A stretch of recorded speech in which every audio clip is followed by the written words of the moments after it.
Theory of section 7.4, parallel lines and proportional parts. So main ideas, use proportional parts of triangles, and then divide segment into parts. So here we got theorem 7.4, triangle proportionality theorem. So what this says is that if these two lines are parallel, so BD and AE are parallel lines, then BA over CB is equal to DE over CD. So these two lines split these lines into proportional parts.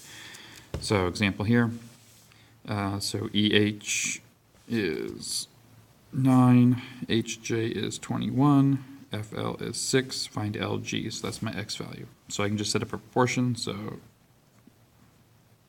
short over long is equal to short over long. So going that way you get 126, going this way you get 9x. So x is whatever 126 divided by 9 is.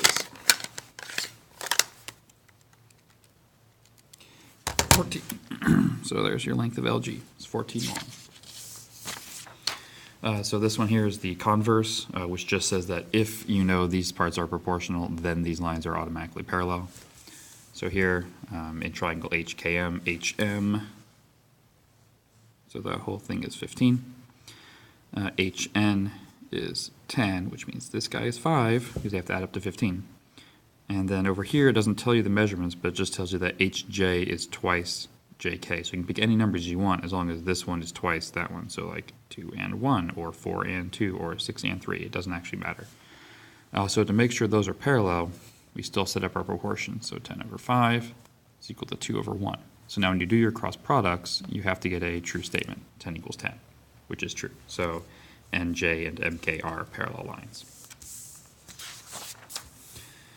All right, so you have a line on a triangle that's referred to as the midsegment. This connects the midpoints of the two sides of a triangle. So if I have some triangle, I'm going to have the point here. So those two are congruent. And this connects over here. So those two are congruent. That guy is the midsegment, so it connects midpoint to midpoint, which means it splits the sides into two equal parts. The rule then is that the midsegment, BD, has half the length of the base, AE. So if we connect midpoint to midpoint, it's half. This midpoint is a halfway part. All right, example 3 here. Triangle ABC has vertices at -4, 1, 8, -1, and -2, 9. And tells you that DE is the midsegment of ABC. So it says first find the coordinates of D and E. So since D and E are the midpoints, I need to find the midpoint formula, which is x plus x divided by 2, y plus y divided by 2. So for E, -2 plus 8 is 6. 6 divided by 2 is 3. And for the y's, 9 plus -1 is 8. 8 divided by 2 is 4. So E is at 3, 4. Same thing down here for point D. -4 plus 8 is +4 divided by 2 is 2. And then 1 plus -1 is 0. So that point is at 2, 0. So that takes care of that one. Verify that AC and DE are parallel. So AC is, remember, slope. For lines to be parallel, their slopes must be the same. So I need to figure out the slope of this line and the slope of this line. So slope is change in y over change in x. So for AC, M is equal to, so this is from 1 to 9, I went up 8, and from -4 to -2, I went over 2, so it has a slope of 4. And repeat the process for DE. For DE, M is, so y is on top, so to go from 0 to 4, that's up 4. To go from 2 to 3, that's over 1, so they are both 4. They're parallel. And lastly, verify that DE is half AC, so I need the length of DE, and I need the length of AC. So these are distance formulas. So for DE, that's going to be 4 squared plus 1 squared, those numbers, which is the square root of 17. And for AC, it's going to be 8 squared plus 2 squared, which is the square root of 68. Then turn those into decimals to show that they are, one's half the other one. Square root of 17 is about 4.1. The square root of 68 is about 8.2. So DE is half of AC.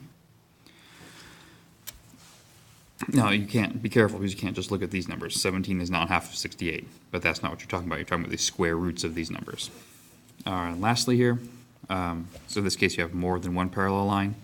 So if that happens, it divides these lines up into proportional parts. So DE over EF is AB over BC. Or you could do the full thing. You could do like DF over EF is equal to AC over BC, as long as you keep the parts together.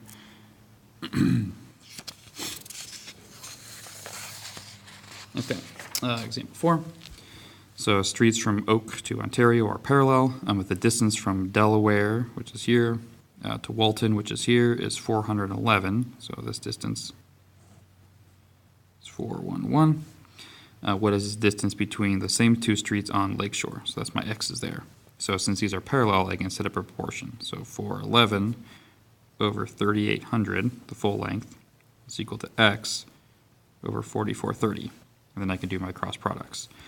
So that would be 3800x is equal to 441 times 4430, which is 1953630, and then divide by 3800 gives you 514.1 feet. All right, so here we have just find x and y. So the trick for this one is that if you'll notice here, A, B, and BC are marked as congruent, which means that this is equal to that. So I can set 3x minus 4 equal to 6 minus 2x. So bring this guy over, 5x minus 4 is equal to 6. Bring the 4 over, 5x is equal to 10, so x is 2. Now, the trick for this one is if these two guys are congruent, actually these two are also congruent, which means that these two are equal. So 5/3 y plus 1 is equal to 3y. So I'm going to move this over. So 1 equals, that's going to be 4/3 y. So 1 divided by 4/3 is 3/4, or 0.75 is equal to y. And that's the end of the section.